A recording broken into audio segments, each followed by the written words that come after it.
gente, tudo bom com vocês? Meu nome é Larissa, esse é o podcast Filme da Semana. Estamos aqui mais uma semana em vídeo pra vocês, né? E vamos lá, esse é um episódio sobre leituras, isso mesmo, atualização das minhas leituras, que é um tópico que está não acontecendo faz um tempo. O nosso último episódio sobre leituras foi o 187, que foi o último episódio do ano passado, em dezembro de 2023. E mesmo assim vai fazer tempo, porque o segundo semestre do ano passado não foi um semestre muito cheio de leituras. 2024 também não está sendo um ano muito cheio de leituras, mas vamos que vamos. No episódio de hoje eu tenho 3 livros pra falar com vocês, que eu li nesse meio tempo. E aí eu vou passar por cima de coisas que estou lendo e coisas que eu abandonei nesse período, porque, né, equilíbrio é tudo. Eu não tô lendo pouca coisa porque eu não estou lendo, mas eu tô meio que... Tem algumas leituras que elas estão acontecendo, mas elas estão acontecendo mais devagar do que eu gostaria. Algumas coisas eu abandonei nesse meio tempo. Enfim, vamos que vamos. O primeiro livro que eu li nesse meio tempo foi A Tempestade de Ecos, que é o quarto e último livro da tetralogia da Passa Espelhos, que foi uma série que eu acompanhei ano passado. No último episódio eu acho que eu falei bastante, dei bastante contexto, porque eu falei da maioria dos livros dessa série, né? E eu gostei muito. Assim, esse é o último, é o encerramento. Ele não é meu favorito, mas eu gostei dele. Talvez eu tenha gostado mais dele que do terceiro. O terceiro foi o que eu li mais rápido. Eu li em 2 dias, porque eu tava meio obcecada.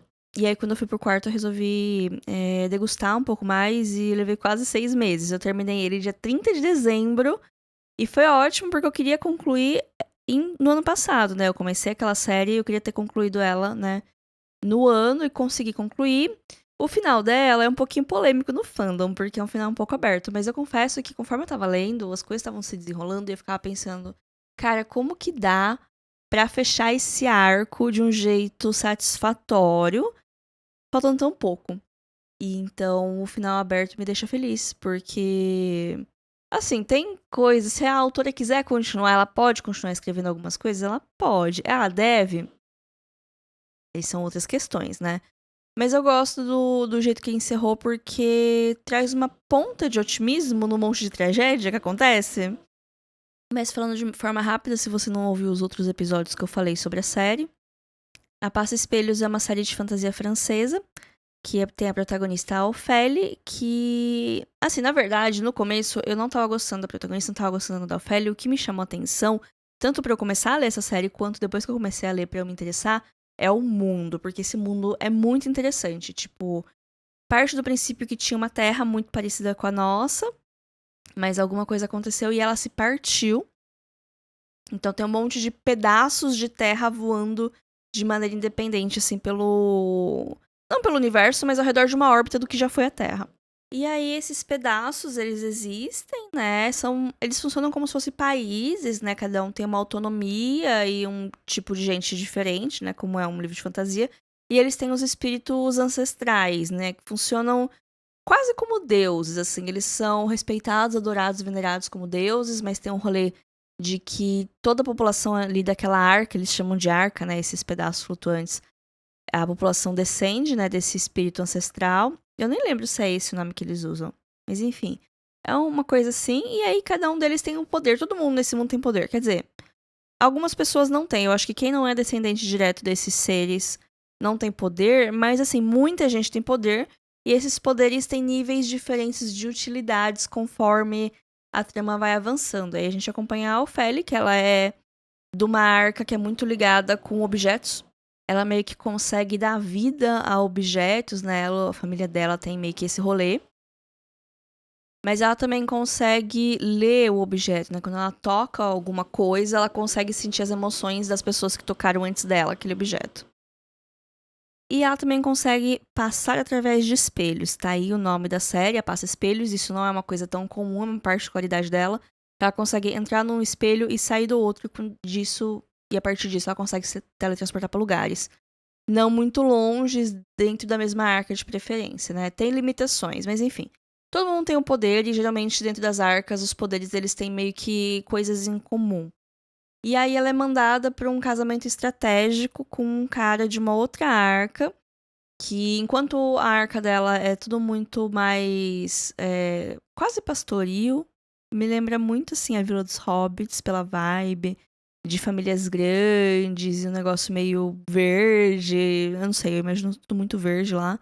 E ela vai pra uma outra arca que é meio que um polo norte, assim, é um lugar frio, sem muita natureza, e todo mundo fica mais, né, dentro das cidades, e todo mundo é muito diferente, os poderes deles têm muito mais a ver com emoções e com coisas um pouco menos tangíveis, né? Enfim, vários desdobramentos que isso pode ter. Então ela é mandada nesse casamento de conveniência, ela não quer ir, então ela tá assim, não muito feliz com essa situação, mas ela sabe que ela tem que fazer isso porque é esperado dela. E aí então tem esse começo, né? Que é essa menina toda meio desajustada, indo lá. E eu não gostei muito dela porque eu achei ela desajustada demais, sabe? Tipo, ai, ela é muito desastrada, ela é muito diferente. Eu fiquei, tipo. Achei que era uma extrapolação de um arquétipo de uma maneira um pouco exagerada. Comecei a ficar um pouco irritada. Isso pode ser uma autocrítica, porque talvez eu tenha me visto muito nela, talvez. Mas no começo eu fiquei um pouco incomodada, mas aí com esse negócio desse mundo, e porque parece que tem um suspense, assim, nesse universo de como que essa terra foi quebrada e como que tem essa relação entre esses espíritos e por que eles estão do jeito que eles estão, porque tem um suspense em volta deles, que eles perderam a memória, que eles não conseguem guardar memórias, eles têm uns livros lá que precisa ser desvendado, traduzido, e ela meio que vai lá pensando em desbravar esse mistério também. Quer dizer, não é o que ela vai pensando em fazer, mas é uma coisa que acaba caindo no colo dela eventualmente, né? Porque a história começa com essa premissa, mas ela se desdobra com muitas coisas. Então, assim, o primeiro livro demorou um pouco pra me pegar, uns 30%, e são livros de 400, 500 páginas cada um. Então, teve umas 200 páginas, assim, que eu tava lendo, eu tava tipo, ok, vamos ver o que vai dar. E aí, ele me comprou muito, na metade final do primeiro livro eu já tava completamente vendida. Tem a parte do romance, é que no começo dá muito a entender que é um romance, assim, que é um casamento arranjado, mas que eventualmente vai ter um romance ali entre os dois. Eventualmente tem, mas ele nunca é o foco da história, o romance. Ele acontece. Então, se você tá querendo ver um grande livro de romance, você vai receber apenas algumas migalhas. E as coisas, elas vão complicando, tanto que o segundo livro é o meu favorito, porque, né, no primeiro você tem essa apresentação desse universo, e você vai ter a exploração desse universo, e você vai aprender que as coisas são um pouquinho mais complicadas. Aí o segundo livro é quando tudo fica muito mais complicado, porque uma vez que você já entende como que aquelas regras funcionam, ela vai escalando, né? O primeiro é muito mais de intriguinha palaciana, tá todo mundo ali no mesmo ambiente e acontecem algumas coisas, tem a ver com as relações entre as famílias e a Ofélia meio que aprendendo como essas dinâmicas funcionam. Aí no segundo, ela já tá ligada como que as dinâmicas funcionam, a gente também. As coisas dão uma escalada, mas ainda estão naquele universo do polo. Só que aí depois, no terceiro e no quarto, as coisas expandem para as outras arcas. E aí tudo fica muito grande, muito complexo. E várias coisas são explicadas. E várias coisas que eu achei meio esquisita ou que eu passei batido no começo, elas vão ter um motivo de ser. E nem tudo eu gostei, eu confesso. Tem algumas coisas que eu preferia quando elas eram mais simples. Porque assim, eu acho ótimo expandir. Eu acho que é por isso que o segundo é meu favorito. Porque ele tem uma expansão do primeiro, mas de um jeito um pouco mais controlado. Porque ainda tá no mesmo lugar, né? Os problemas do primeiro livro, que pareciam grandes problemas, no segundo, eles são, tipo, só apenas coisas que aconteceram e fizeram ela crescer. Perto do que acontece no segundo, aquilo não era um problema de verdade. E assim, no próximo livro também, vai ter outros problemas. Apesar que eu acho que no terceiro a gente dá um passinho pra trás em algumas coisas. Porque tem ambientes novos e novas dinâmicas pra ser aprendidas. E aí eu até fico meio que, tipo, nossa, ela passou por tanta coisa no segundo livro, pra estar aqui no terceiro e sofrendo das mesmas coisinhas que ela sofreu no primeiro, tanto tempo atrás, sabe? Então o terceiro é um pouquinho frustrante por causa disso, porque tem várias também pistas falsas que são jogadas e fica um tempo nisso, que eu entendo que precisa ter isso pra ter história, pra ter crescimento, mas às vezes parecia muita coisa. E no terceiro, né, vai ter a catarse de tudo, vai ter a resolução de tudo. Nem tudo eu gosto, eu acho que a história ela toma um patamar muito, muito grande. E aí eu fico tipo, nossa, eu gostava de quando não era tão grande assim, quando era só queria descobrir alguns mistérios, de repente eles estão no olho do furacão. Tem gente que gosta, eu gosto também, mas aqui eu achava que ia ser uma coisa um pouco menor. E aí, quando as coisas foram ficando maiores, eu fiquei tipo, meu Deus, mas por quê? Por que eles estão tendo que lidar com isso? Enfim. Mas foi uma série que eu gostei, é uma série que eu recomendo se vocês gostam de fantasia. Tem esse universo que é bem legal, ela é bem de boa de ler. Tem algumas coisas um pouco abstratas? Tem. Principalmente nesse terceiro livro. Tem umas coisas bem abstratas, assim, que eu li. Eu achei que eu tinha entendido uma coisa. Aí eu fui conversar com uma amiga Camila, que é ela que me indicou esses livros. E ela falou outra coisa. Aí eu fiquei, epa, aconteceu isso? Ela aconteceu. Eu falei, putz, mas eu não percebi que era isso que tinha acontecido. Voltei, li. Ainda ficou meio que assim. A minha interpretação talvez seja um pouquinho diferente da dela. E talvez seja esse o ponto do livro, né? Você tem interpretações diferentes da mesma coisa. Porque não é tão assim na cara. Tá escrito. Mas eu gosto de coisas assim, sabe? Que deixam coisas pra sua cabeça, que deixam coisas pra sua cabeça pensar, que deixam coisas pra vocês discutirem, que não é um negócio tão certinho, que não tem aquele final que é um final de novela, que bota todos os personagens no mesmo cenário e vai fazendo meio que um epílogo de como ficou cada um, assim. Não gosto tanto quando faz isso, eu gosto mais quando deixa mais solto, né? Ou mais, né, de um jeito um pouco mais orgânico essa amarração do que simplesmente parar e falar, ó, fulano, fulano, então tal coisa. Fulano, ciclano, aconteceu tal coisa. Então eu gosto quando é mais fluido. Então, no geral, foi muito bom essa série. Gostei muito, gostei bastante de Tempestade de Ecos. Eu acho que se eu for ranquear os 4 livros, é em primeiro lugar o segundo, que agora eu já não lembro o nome de nenhum, que é o primeiro é Os Noivos do Inverno, o segundo é Desaparecidos em Luz de Lua, o terceiro, Memórias de Babel, e o quarto, A Tempestade de Ecos. Acho que se eu for ranquear primeiro a Desaparecidos em Luz de Lua, que eu acho que é o pior título de todos, mas enfim. Depois, acho que Os Noivos do Inverno, apesar de no começo não ter gostado tanto, eu gosto bastante do final dele. Depois, Tempestade de Ecos e por último, Memórias de Babel, mas é porque Memórias de Babel tem uma mudança muito abrupta de localização e de regras e que eu fiquei meio.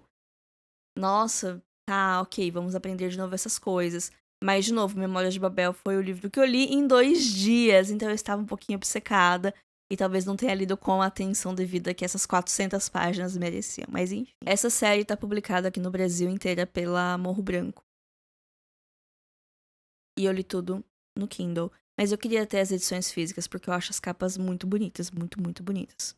Depois da minha primeira leitura, em 2024, também foi uma fantasia. Eu tô muito na vibe de fantasia ultimamente. Foi um livro físico, que é o Lords e Damas, do Terry Pratchett. Um dos poucos que tá publicado aqui no Brasil pela Bertrand, porque a publicação do Discworld é um caos, né? Eu fiz um episódio só sobre isso no ano retrasado, eu acho. Se rolar aí o feed do podcast, tem um episódio só sobre Discworld, né? Contando mais detalhes, jeitos de você ler, porque é uma série de 42 livros independentes. Apesar de que alguns meio que são continuações de outros, então é interessante ter uma progressão. Esse, por exemplo, é uma continuação quase que direta de Quando as Bruxas Viajam, que foi um livro que eu li ano passado. Aí eu peguei pra ler Lords e Damas imediatamente. Só que Quando as Bruxas Viajam foi publicado pela Conrad no começo dos anos 2000. E vários livros foram publicados pela Conrad em 2002, 2001, sei lá, faz muito tempo. Esses livros hoje são raridades. E aí a Bertrand, quando começou a publicar, eu acho que, sei lá, uns 6, 8 anos atrás, começou a publicar a partir da onde a Conrad parou. Então a gente tem essa inconsistência, porque os livros da Conrad hoje são raridades. A Bertrand é fácil de achar, mas tem tipo 3. Tem o Lords e Damas, tem o Pequenos Deuses e tem o Homens de Armas. E só, e aí ela parou de publicar também. Esses são 2 que eu não li ainda. Tô lendo agora Pequenos Deuses, inclusive. Comecei a ler outro dia, só que eu tô lendo em inglês, que eu tenho em inglês e português o Pequenos Deuses. Inclusive dessa edição aqui. E Homens de Armas vai ser o que eu vou ler na sequência. Acho que esse ano ainda, né? Porque eu tava com a média de ler uns 2 Discworld por ano. E ano passado não cumpri muito essa meta. Eu acho a diagramação desse livro pavorosa, porque olha o espaço que tem aqui no final da página. Olha que desespero só ter esse respiro, sendo que aqui em cima tem um respiro enorme. Tipo, olha quanto espaço tem aqui e quase nada de espaço aqui embaixo. Lords e Damas é um livro sobre as bruxas do Discworld. Então é a Vovó Sara do Tempo, a Chaog e a Magrat. Ela é uma continuação direta do Quando as Bruxas Viajam, que em Quando as Bruxas Viajam, a Magrat, ela recebe uma herança de ser uma fada madrinha.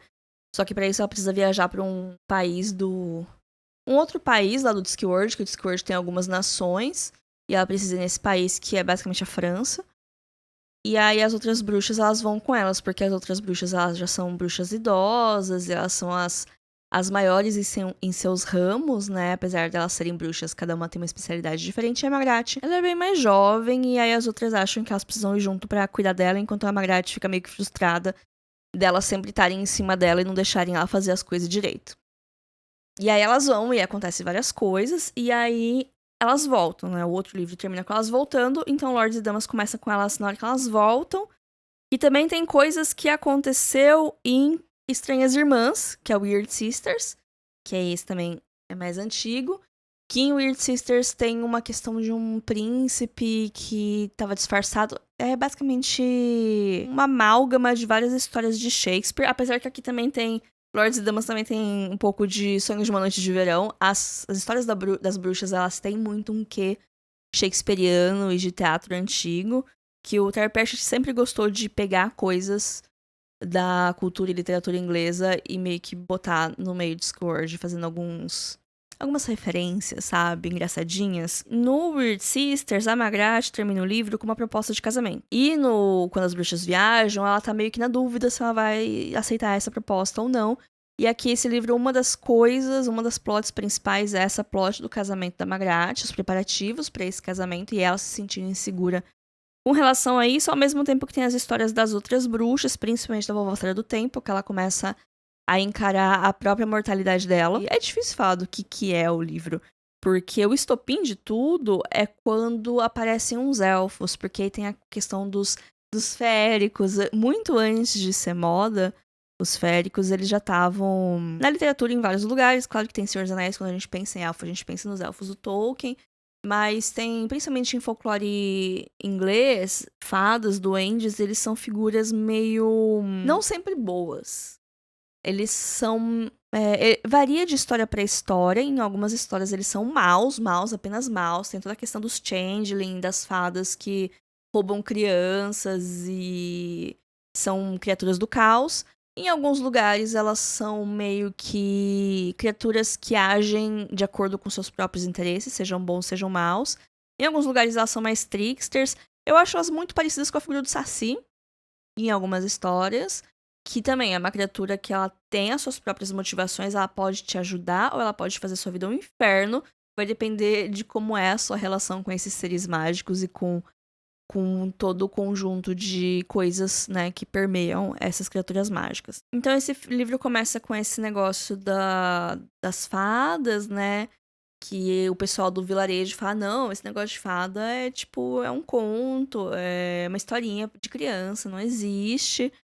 Enquanto que no Discworld tem um rolê que se você acreditar muito numa coisa, ela passa a existir. Ela cria a vida do nada. Essa é uma coisa no Discworld. É meio que um dos pontos de Pequenos Deuses, né? Que talvez eu converse mais com vocês depois que eu ler Pequenos Deuses. Mas é meio que se aplica com fadas, assim. As pessoas não lembram direito das fadas, mas em algum momento elas existiam. Elas eram uma presença opressora nessa sociedade. Mas aí elas foram banidas para um universo paralelo e as pessoas pararam de acreditar em fadas, só lembra de uma ou outra coisa. Então, quando você não tem aquela constante lembrança do que era ruim no passado, você começa a relativizar, a pensar, não era tão ruim assim. O pessoal faz drama pra contar, né? Será que foi realmente tão ruim assim? Que é uma coisa que a gente vê acontecendo com muitas coisas na nossa história. Algumas antigas, outras nem tanto, né? Mas aqui é uma questão, né, das fadas, acontece isso, e aí começa a dar sinais de que as fadas estão voltando. E aí a Vovó Sara do Tempo é a única meio que lembra e fala, cara, não, vocês têm que parar com essa bobageira de querer gostar de fada, de querer chamar fada pra cá, porque não é legal, vocês lembram da outra vez, como que foi terrível. O pessoal, não, o pessoal inventa essas histórias pra assustar as crianças, não foi tão ruim assim, não. as fadas são tão bonitas, por que elas iam fazer mal pra gente? E aí, eventualmente, as fadas aparecem e faz mal pra todo mundo. E todo mundo fica, ai meu Deus, vovó Sada do Tempo, salve a gente. E aí ela fica, ah, nossa, agora vocês querem me ajuda. Não é só isso que tem no livro, tem muita coisa. Todos os livros de Discworld, eles têm várias coisas acontecendo. Tanto que ele não tem uma estrutura de capítulo, mas ele tem meio que uns respiros, tipo uma página, e aí, de repente, tem um respiro do nada. E aí vai pra uma outra coisa, tem histórias paralelas acontecendo. Às vezes esse respiro é pro narrador jogar uma reflexão ou fazer um breve contexto e depois voltar pra história. Então, Discworld tem muito disso. Não é difícil de acompanhar, mas você precisa meio que prestar atenção e tá aberto, né, pra essas mudanças de cenário.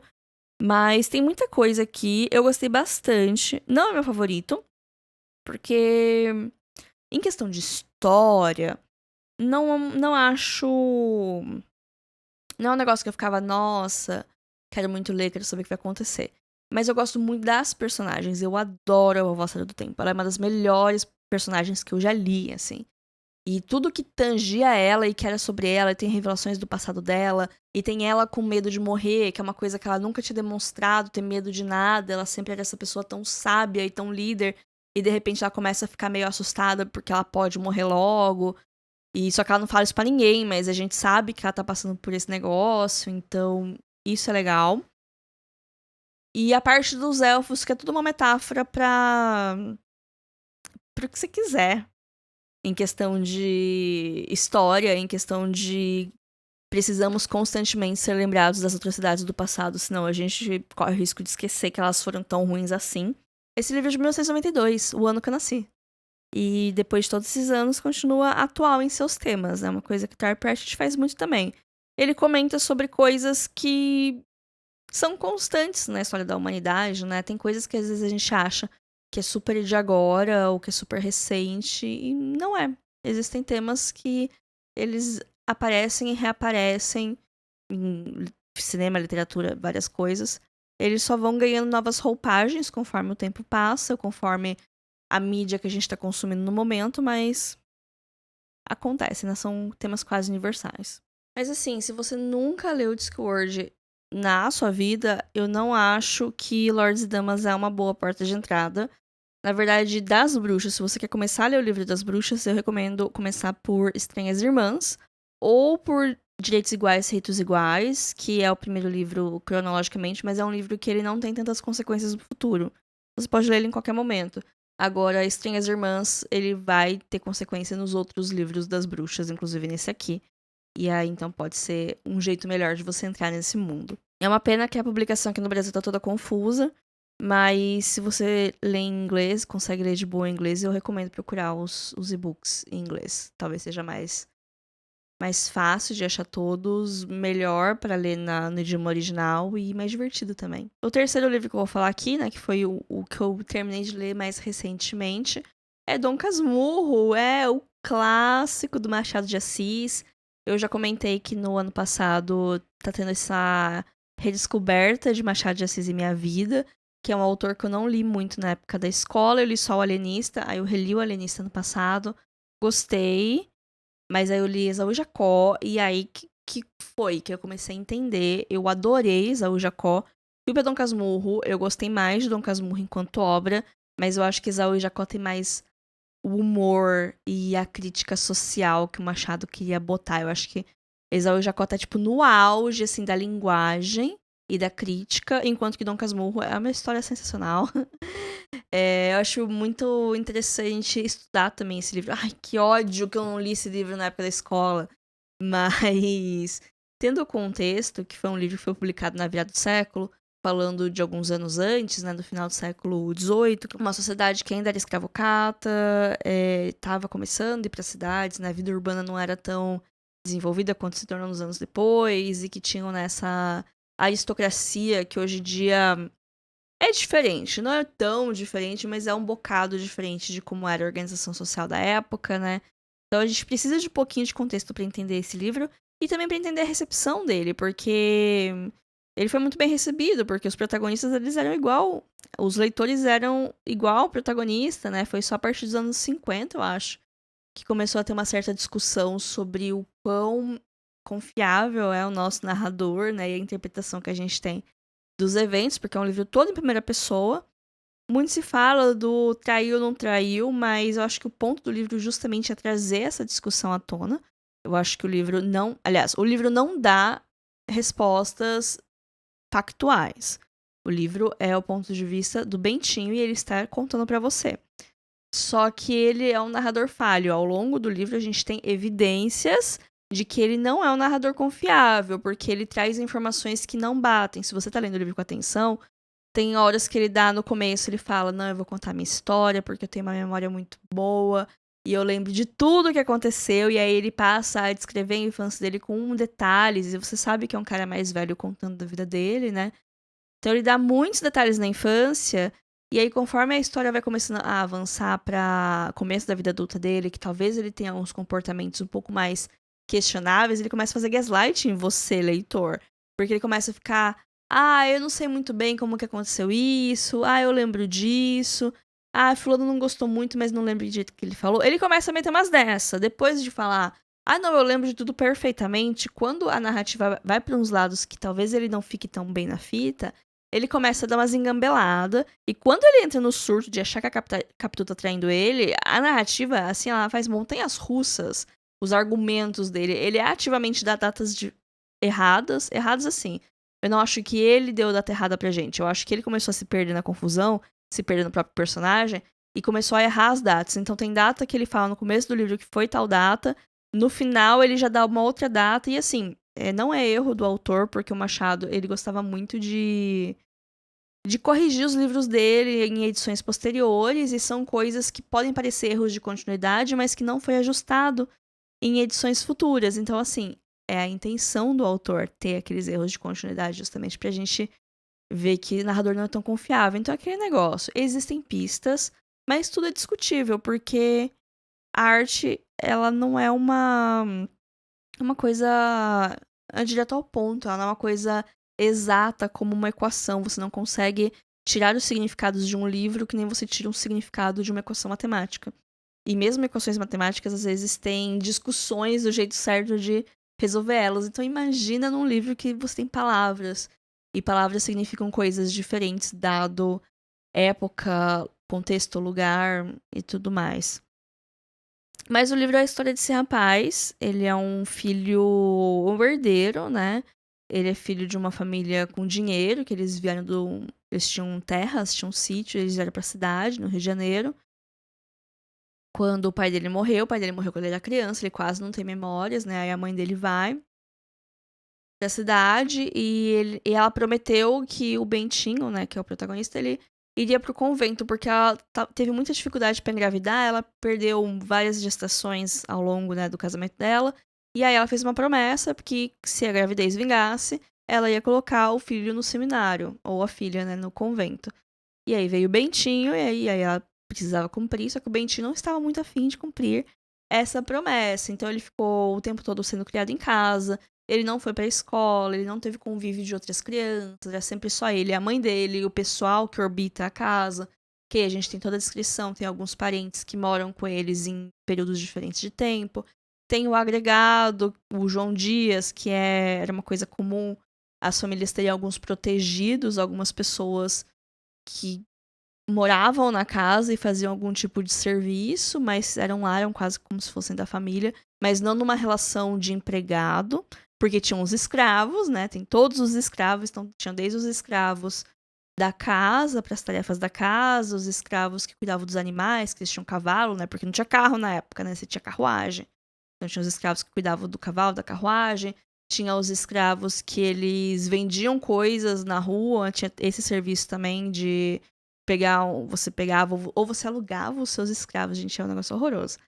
Você podia ou, né, pegar alguns dos seus escravos ou alugar os seus escravos para outras pessoas para venderem coisas na rua e depois o lucro ficava com você, claro, né, porque quem ia pagar os escravos.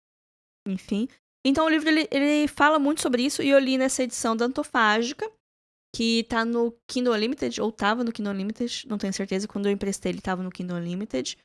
Porque assim, é um livro que tá no domínio público, você encontra ele de graça em alguns lugares, e tem edições muito baratas.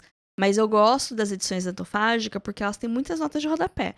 ao ponto de vez em quando ser um pouco irritante, porque toda palavra um pouquinho mais diferente vai ter uma nota de rodapé falando o que ela significa.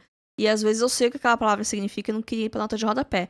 Ou às vezes quando eles entram muito em meandros de catolicismo, né? Porque tem toda a questão de que o Bentinho foi prometido pra ser padre, então ele estudou muito, então ele cita lá uns pensadores, uns teólogos, e aí vai a nota de rodapé falar quem que é aquela pessoa. E tipo, não importava tanto pra mim, ou alguns até sabia quem que era. Então, às vezes irrita um pouco a quantidade de notas de rodapé, mas pra outras coisas é muito bom, porque ela te dá um contexto de algumas coisas que nem esse rolê de você colocar escravos fazendo serviços pra você na rua ou alugar eles pra outras pessoas. É uma coisa que eu nunca tinha ouvido falar. Se eu ouvi falar na época de escola, eu esqueci completamente e eu fiquei meio complicado nessas coisas, né? Enfim. E aí, esse menino que cresceu sozinho na casa dele, com a companhia de nenhuma criança da idade dele e de nenhuma outra pessoa pra falar pra ele que as ideias tortas dele não vale a pena, ele cresceu só com a família dele, falando, não, Bentinho, é isso, não, você vai ser dele, não, você vai ser padre, não, você tem um futuro, você é muito inteligente, a mãe dele, né, enchendo de coisa. Então, nunca ninguém falou não pra esse moleque. E aí, ele é muito amigo da vizinha dele, que, né, tem uma família vizinha, que é uma família de uma classe social um pouco mais inferior, o pai é funcionário público. Eles são que nem a gente, né, a família da Capitu. Mais perto da família do Bentinho, que é uma família de donos de terra, eles são uns pobre coitados, né? E aí ele é muito amigo da Capitu, é a única criança da idade dele que ele tem contato, aí eles crescem muito próximos, aí eles, né, eventualmente vão se apaixonar, porque é a única mulher que ele conhece. E vão casar e vão ter toda a história de amor deles. E esse amor, uma hora, vai virar a loucura da cabeça dele, porque ele não consegue ficar parado. E é muito engraçado que desde criança. Desde criança, não. O livro começa com ele já adolescente, já com seus 15 anos. Acho que ele tem 15, ela tem 16. Ela é uma mais velha que ele, se não me engano. E ele é muito bobo. E ele fala como ele é muito bobo, como ele é muito ingênuo, ele não tinha pensado nas coisas. Mas olhando a Capitu, ela só sabia já das coisas. Ela já era dissimulada, assim, ele usa dissimulada como se ela fosse falsa, futriqueira, mas a Capitu, ela só tinha sacado qual era o papel dela no mundo, o que era esperado dela e como performar enquanto uma mulher naquela sociedade, porque muito das nossas performances em públicos, eu nem boto isso do lado artístico, eu boto da maneira de comportamento, o que é esperado da gente se comportar em sociedade, em diferentes lugares. Na nossa casa, a gente é esperado de comportar de um jeito. No trabalho de outro, na escola de outro, em alguns círculos sociais também varia. E assim, principalmente mulheres, a gente aprende desde muito cedo como a gente precisa se comportar. E a gente é muito punida se a gente não se comporta do jeito que é esperado da gente.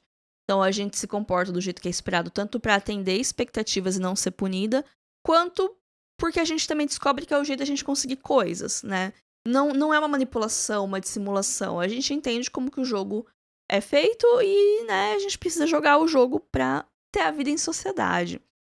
E ela faz isso desde muito nova e ele começa a reparar. E enquanto ele gosta dela e ela gosta dele, não, ela é tão esperta, ela é ótima. A partir do momento que ele começa a já ficar meio no final do livro, ele, mas ela era falsa, dissimulada, manipuladora e pipipipopopó. Nossa, ele entra nesse espiral de loucura, como assim, se só ele existisse no mundo e tudo fosse feito pra agradar o pobre coitado, sabe? Enfim. É muito bom o Dia Bentinho. Eu gostei muito desse livro. É um estudo de personagem de uma pessoa completamente fora da casinha, muito boa. Te desafio a não ficar com raiva desse homem. E todo o tópico, traiu, não traiu, é algo pra ficar na nossa cabeça mesmo. Porque o livro não dá uma resposta. Se você acha que o livro dá uma resposta, você confia, você gosta do Bentinho, você aceita a palavra do Bentinho. E aí é a hora de fazer um exame mental do que por que você aceita tanto essa palavra dele. Seja porque a gente tá acostumada a ter homens explicando coisas pra gente e levar a palavra de um homem mais a sério do que uma outra pessoa. Ou talvez pelo laço social, né? Como é um homem branco da nobreza, não é nobreza. Não lembro, da aristocracia falando coisas pra gente. Então a gente confia mais do que se fosse um outro tipo de pessoa. Ou porque a gente tem uma linha de pensamento muito parecida com a dele. né? Então, momento autocrítica. Mas assim, não vou falar que você está errado, que não, Capitu não traiu, ela é uma santa, que não sei. Não, porque não tem esse negócio de santo, não é. Eu acho que ela devia ter traído. Olha, o Bentinho me dá nos nervos. Eu acho que ela não traiu, mas devia ter traído. Mas se você não gostou desse livro quando você leu na escola, ou se você, que nem eu, fingiu que leu e não leu pra passar e ler o resumo e viu o vídeo analisando, leu o texto analisando pra passar no vestibular, recomendo a leitura. O Machado de Assis, ele tem uma escrita muito interessante, muito leve, os capítulos são muito curtos, ele tem umas quebras de quarta parede, ele joga uns negócios de humor, assim, do nada, que é engraçado mesmo, é fácil de ler, apesar das palavras, né, tem várias palavras que a gente não tá no nosso dia a dia, né, talvez não sejam tão familiares pra gente, mas uma edição que nem a Datofágica tem as notas de rodapé, também tem o Bom e Velho Dicionário, né, que a gente pode pesquisar, então, assim, a ortografia talvez assuste num começo, porque de fato no começo ele começa a jogar um monte de palavra difícil. Também, enquanto homem intelectual querendo fazer a carteirada do tipo, olha como eu sei falar difícil. Vocês vão confiar em mim, vocês vão acreditar na minha história, porque olha como eu sou culto. E olha como eu sou culto e injustiçado. Então vocês vão acreditar em mim. É parte do personagem do Dom Casmurro usar essas palavras difíceis em contextos que não precisavam ser tão difíceis assim, né? Mas enfim, essas foram as leituras que eu fiz nos últimos 4 meses. Não é muita coisa, mas é o que tá rolando. Enquanto isso, né, eu já comentei que eu tô lendo Pequenos Deuses. Eu acho que é um dos próximos que eu posso terminar. Na verdade, não. O próximo que eu vou terminar provavelmente vai ser o Quarto de Giovanni, que eu tô lendo pra um clube do livro. E a reunião é no final do mês. E eu tô gostando muito da leitura. Eu tô em 30%, mas é uma leitura que eu tô gostando bastante. Então, semana que vem eu acho que eu já termino. Eu continuo com o meu projeto de ler Senhor dos Anéis. Eu fiz um pause porque, não sei dizer, mas eu tava com muita coisa na cabeça e aí eu não tava conseguindo me dedicar, porque é um livro que ainda nós tem que, né, fazer uma pausa e focar e pegar pra entender, e aí eu dei uma pausa, mas eu tô no começo das Duas Torres. Eles acabaram de encontrar com o Gandalf, na hora que eles encontram com o Gandalf nas Duas Torres, tô nessa parte, mas faz uns 2 meses que eu não pego pra ler.